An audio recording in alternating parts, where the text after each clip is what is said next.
Hi guys, welcome back to the channel. I am here today with another book haul.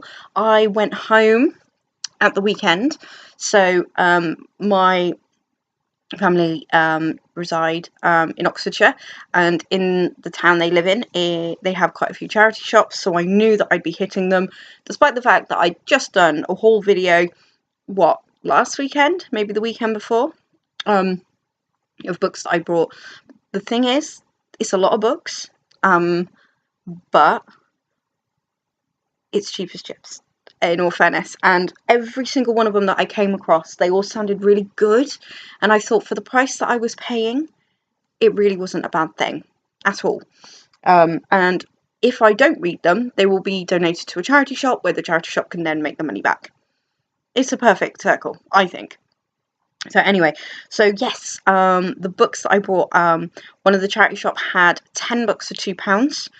Do you think I could find 10 books in there? No, I couldn't. But they also had four books for £1.40, and I managed to do that twice. One charity shop had 3 for £1, managed to do that just fine, and I managed to find 3 in another charity shop, I think, for £1 each. So didn't spend an awful lot. And the first books that I'm going to show you that I got were actually ones that my mother already had, and I've asked to borrow them. So the first one is The Silversmith's Wife by Sophia Tobin. I've got so many I won't read the back, but so we find a local silversmith is lying dead with his throat cut and his valuables are missing. So the story is murder, love and buried secrets. I have heard of this, and my mum actually bought it because, brought tea there because she liked the front cover. So I was like, go mum. So there we are, The Silversmith's Wife. So I'll give that one a go. And I do apologise if you can hear giggling. We live in a converted house, so there is no soundproofing, so our neighbours are upstairs, so you can hear them laughing. Lovely people, absolutely lovely. The next is Her Fearful Symmetry. I think I'm saying that right. Let me have a look. Yeah. By Audrey Niffen-Egar. That's not how you pronounce it at all. So this is about an aunt that leaves her house to her twin nieces on the condition they never let their mother in the house. They didn't know that they had an aunt, but what really sold it for me, I mean, like I said, it was my mother's anyway, so I just borrowed it. But why I took it was because it says it's a delicious and deadly ghost story about love, loss and identity. And it does allude to ghosts. I like some ghosts, so. I have a cold, so I keep coughing. So you notice that it's a bit jumpy. It's because I keep pausing it so I don't cough down you. So there we are. They're the 2 books that I borrowed from I'm really sorry.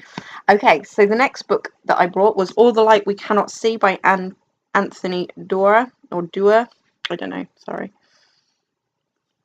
Obviously, I've seen this mentioned on Instagram and BookTube, and I was like, sounds okay. And then I read the back myself, because obviously I didn't know what the back was about, and I thought it sounded absolutely breathtaking and beautiful, so I bought it.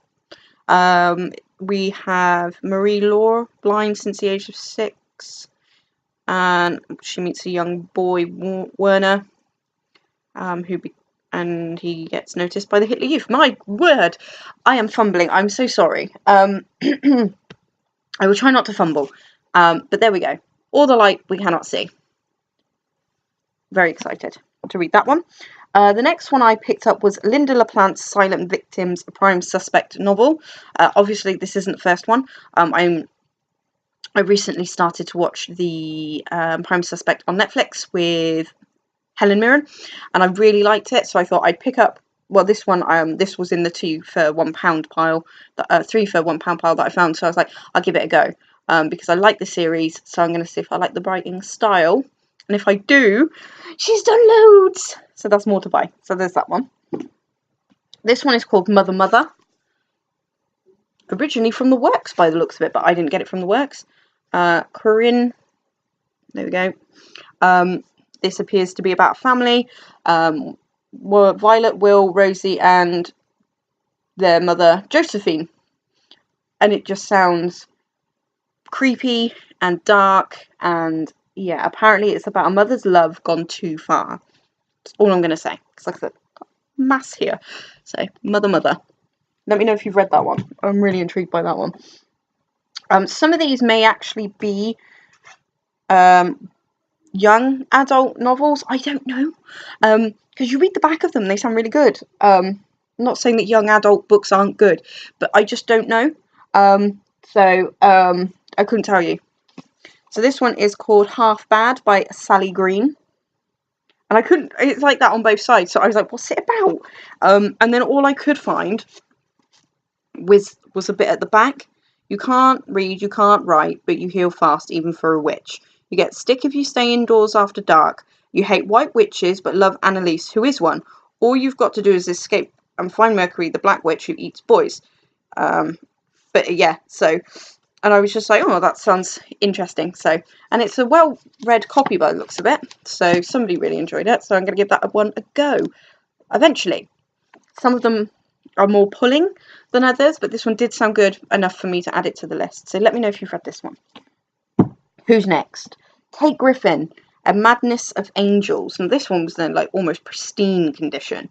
This one starts with saying about Samuel Johnson, who said about a man who is tired of life, London is tired of life, that sort of thing. And then we talk about how the city ebbs and flows with the rhythms of the city.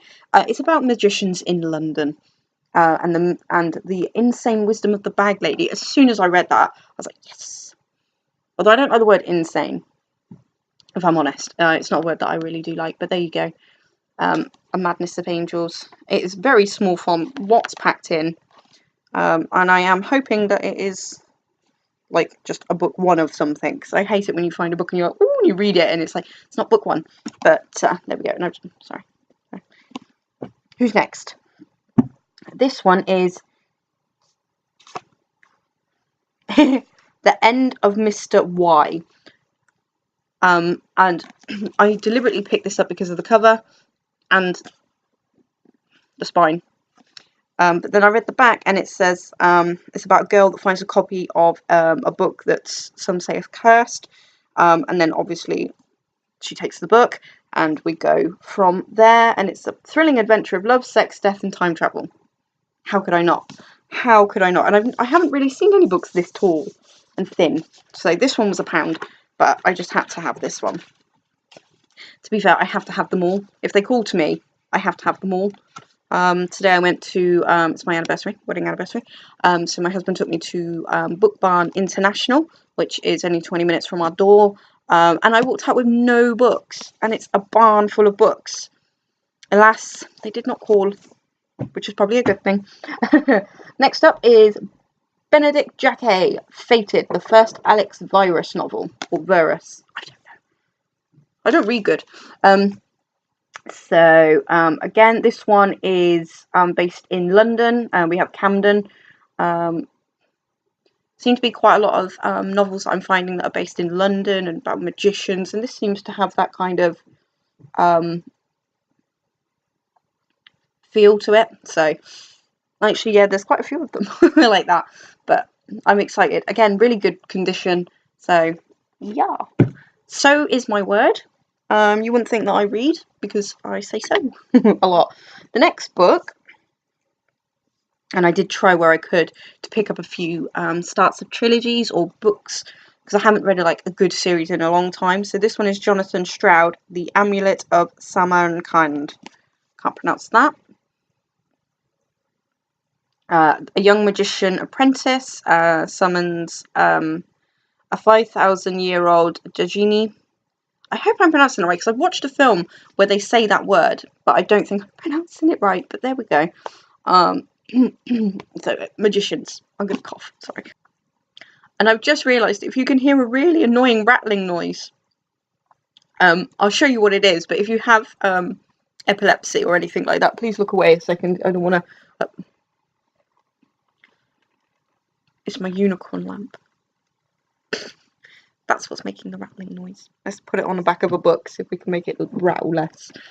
Try and get some more light in here because it's so dark. Book 1, let me know. Any good? Who knows? I'll add it to the list. The next I brought is 100 Years of Solitude. How could I not?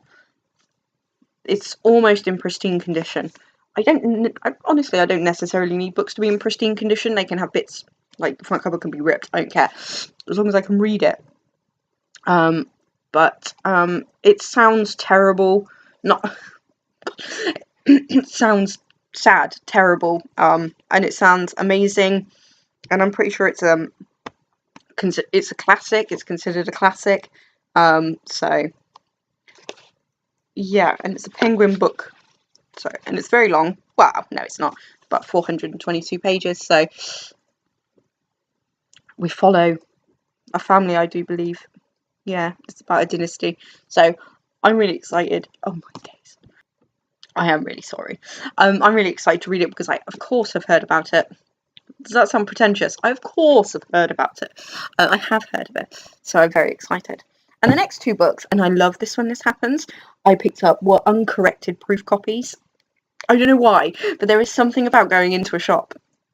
Granted, it normally has to be a second-hand bookshop or a charity shop, and finding uncorrected proofs. I love them.